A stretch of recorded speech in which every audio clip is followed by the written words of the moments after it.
इसलिए संतों ने कहा है कि इंसान, तेरी ये जो माया है, तेरे ठग हैं जो चारों ओर लगे हुए हैं, वो सब ले जाएंगे। संतों ने बड़ी कीमती बात बताई है जो हमारे आज तक समझ नहीं आती। संतों ने कहा है कि ये दुनिया, ये संसार एक नाशवान है। जो तू ये तमाशा देख रहा है, ये एक नाटक है। इस बात को समझाते समझाते संत जुगों के जुग चले गए, पीढ़ी दर पीढ़ी चली गई, लेकिन ये छोटी सी बात समझ में नहीं आई। जिसके समझ में आ गई वो अपने किनारे से लग गए। वाकई ये उलझन किसी की सुलझी नहीं। ये ही मतलब एक काल का जाल है जो हम चाहते हुए, अगर किसी ने आश्रम में कुछ कह दिया तो 6 महीने 1 साल आश्रम को नहीं जाएगा। घर में रोज जूते पड़ते हैं, गालियां खाता है, रोटी नहीं मिलती है, लेकिन घर से नाराज होकर आश्रम को कभी कोई नहीं जाता है। कैसा जाल है, इस जाल को सोच समझ के तो देख लीजिए। ये पता ही नहीं पड़ता, जूते खाता है, बुढ़ा पड़ा पड़ा यहाँ रहता है, कहीं निकल जा, मर जा, कहीं डूब कर मर जा, बहुत तेरा कहते हैं। ये ताड़ नहीं सीख सकते। लेकिन अगर आश्रम में ये भी नहीं कि तुम बैठ जाओ, अरे हम गए वहां बैठने को नाम ले लिया, 6 महीने नहीं जाएगा आश्रम के लिए। देख लो कैसा खेल है। अरे मन, तू तो ले जाएगा नरक में आत्मा के लिए, लेकिन सोच ले,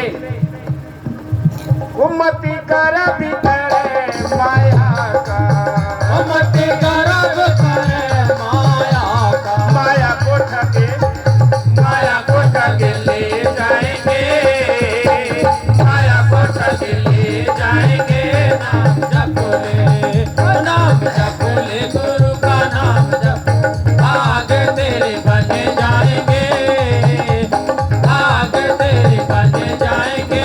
नाम जपोले। क्या कहते हैं? अरे ठग तेरे पीछे पड़े हुए हैं, तुझे होश नहीं है?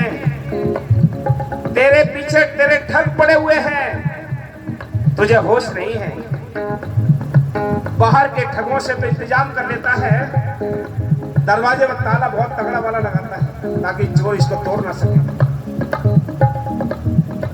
बंदूकें खरीद लेता है, राइफल खरीद लेता है, सुरक्षा गार्ड दरवाजे पर लगा देता है, कहीं ऐसा ना हो मेरी माया को चुरा के ले जाए।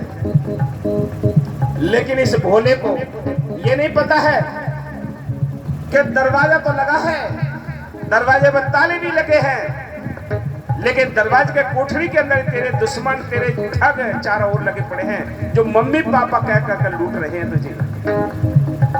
तुझे पता ही नहीं है ठगों के बारे में, तो पता ही नहीं है।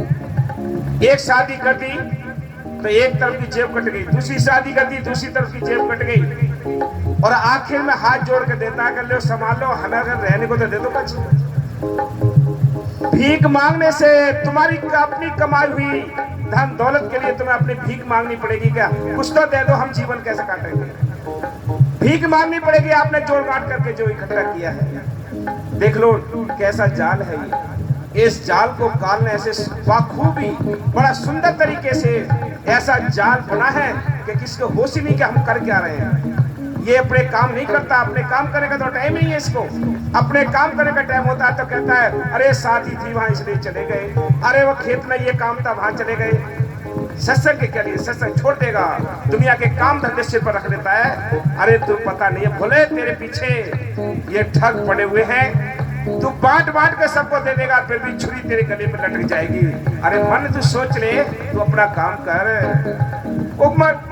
मती गरब, मती गरब करे माया का, मती गरब करे माया, माया को ठग ले जाएंगे, माया को ठग ले जाएंगे। नाम जपोले। संत कहते हैं, बड़े सुंदर तरीके से समझाते हैं कि भी कुछ परमात्मा भी खर्च करो, कुछ टाइम निकाल लो, सेवा सत्संग करो। तो ये आंखें निकाल के कह देता है बच्चों को कौन तुम पालोगे क्या? ये आंखें निकाल के कहता है कि बच्चों को तुम पालोगे, बच्चे ना पाले तो क्या करें, तुम्हारे घर में आकर बैठ जाएं। ये कौन बोलता है? आत्मा नहीं बोलती है। आत्मा कहती है कि हाँ जरूर कुछ ना कुछ करना चाहिए, लेकिन मन कहता है हाँ तुम्हारे घर जाकर बैठ जाएंगे, बच्चों को लेकर, सबको पशु पक्षी लेके। ये मन तुम्हारा दुश्मन है। मन ने मट्टी प्रेरित करनी है, मन एक बहुत बड़ा शत्रु है जो छिपा हुआ तुम्हारे अंदर रहता है। और इसने क्या किया है, बड़े बड़े राजा महाराजा पीर पैगंबरों को भी अपनी उंगली पर नचा दिया है।